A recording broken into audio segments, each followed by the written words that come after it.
Welcome to today's explainer. If you love breaking down ancient wisdom to see how it actually applies to our modern lives, well, you're in exactly the right place.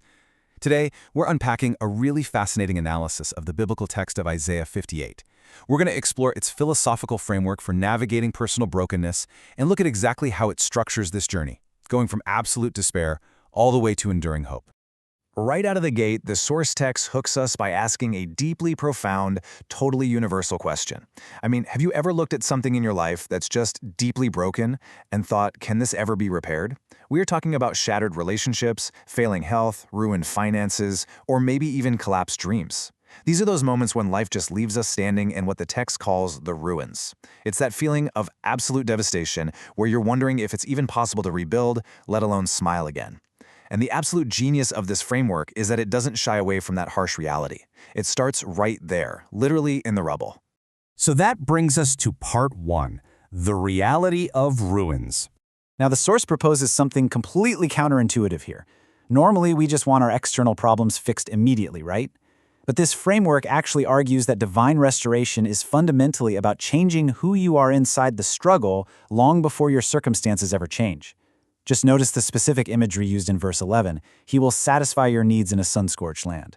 That sun-scorched land, well, that represents our seasons of intense emotional or financial exhaustion. It's that feeling of being completely drained, where everything around you just feels totally dry and lifeless. Yet the promise embedded right here is about finding strength directly in the middle of that very heat. Which leads us to a highly surprising perspective. You see, the framework doesn't promise a magic escape from these dry seasons. It doesn't claim that following these principles means you're never going to face a desert again. Instead, it claims a divine ability to make life bloom right in the middle of those harsh environments. It's a massive shift, honestly, moving from seeking a quick escape route to seeking profound growth and vitality while you're still standing right there in the sand. All right, let's move along to section 2, purpose in the desert. Okay, let's dive into this. To see how this actually works in practice, the source impartially reframes human suffering using the historical narrative of Joseph. Just think about his progression for a second. First, betrayal by his own family. Second, being sold into slavery. Third, serving an unjust prison sentence. From the outside looking in, that looks like a tragic, downward spiral of ruins. But the text argues that these sequential hardships were actually the exact steps required to prepare him for a massive position of national leadership and survival. So the core takeaway here is a radical reinterpretation of adversity. These difficult seasons are viewed as necessary preparation. It really challenges you to trust that what others meant for evil, or what just seemed like senseless tragedy, is ultimately transformed into good. It asks us to believe that the narrative arc of life actually bends toward restoration, even when the immediate chapters you're living through are filled with betrayal or confinement. And that brings us to section 3, the secret of true worship. Here, the narrative totally shifts gears. It moves the reader from being a passive victim of suffering to becoming an active participant in their own recovery. Isaiah 58 fundamentally redefines worship. It's not depicted as mere religious attendance, just sitting in a building or reciting prayers. Instead, true worship is defined as active compassion. The mandates laid out are incredibly clear. Loose the chains of injustice, feed the hungry, welcome the poor, and care for those in need. Restoration is shown to be inextricably linked to exactly how we treat the most vulnerable people around us. Which leads us perfectly into section 4, the ecology of blessing. To set up this concept, the text poses a really direct, challenging question. It notes that so many people are constantly asking, "Lord, bless me."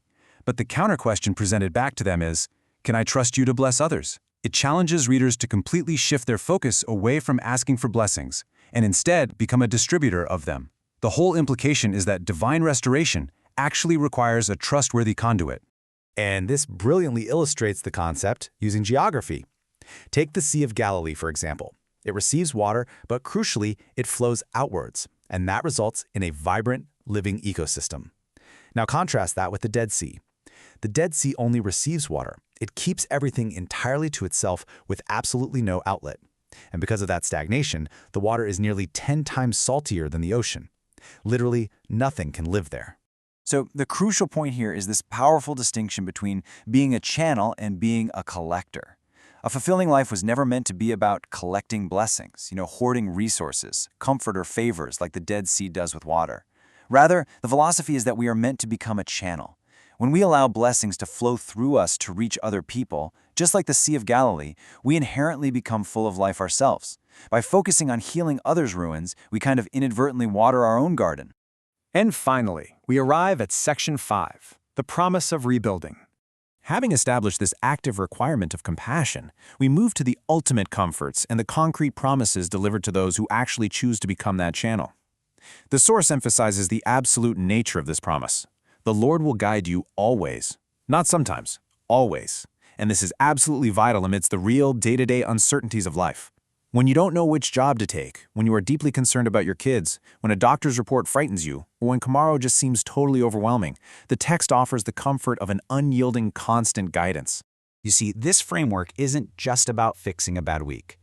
The metaphor here of rebuilding ancient ruins points to deep, systemic healing. It's about repairing generational brokenness within families, restoring faith that has maybe grown incredibly weak over time, and rebuilding personal confidence that has been completely shattered. It is a promise of foundational, structural repair of the human spirit itself. It describes this restoration as a profound exchange, giving beauty for ashes. It's an active process. It doesn't just sweep your pain under the rug and pretend it didn't happen. Instead, it takes the burned-out, destroyed remnants of our lives, the ashes, and actively transforms them into something beautiful, essentially replacing despair with enduring hope and healing broken hearts.